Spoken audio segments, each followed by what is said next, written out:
Today our reading worksheet is on our vocabulary strategy, which is idioms. So make sure you find page 218, put your name at the top, and then in the box it says an idiom is a word or a phrase that has a different meaning than the real meaning of the words.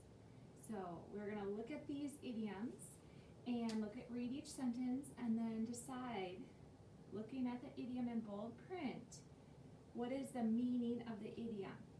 So if you look at number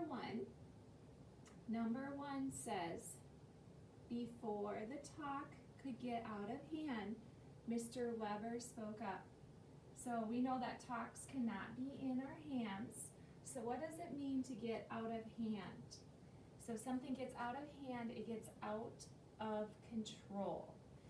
So on the line, you don't need to write a complete sentence, you just need to write the definition. And the first one would be get out of control.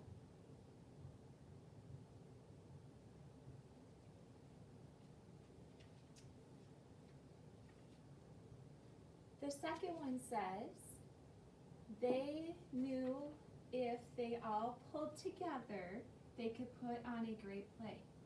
So they are pulling together. They're not actually pulling themselves or their bodies, but when you pull together, that means you work as a team. You're going to work as a team to put on the great play.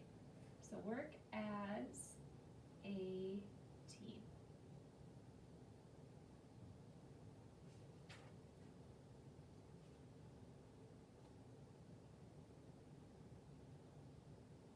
Okay, remote learners, pause the video if you need to.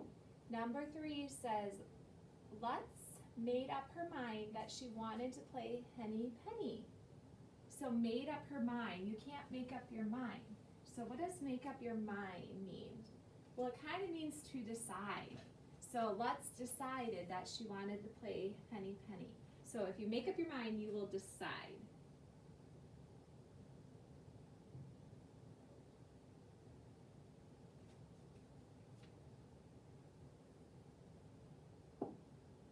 Number 4, she knew the lines by heart.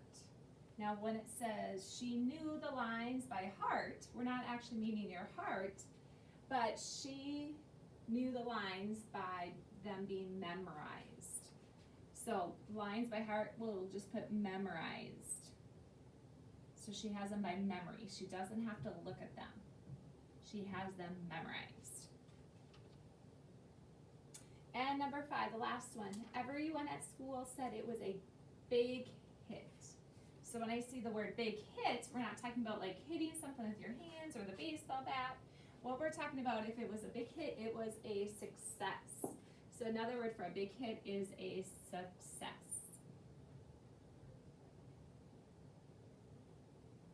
Okay, make sure you complete this and turn this in, and then we'll make sure we get IXLLL1 done on idioms.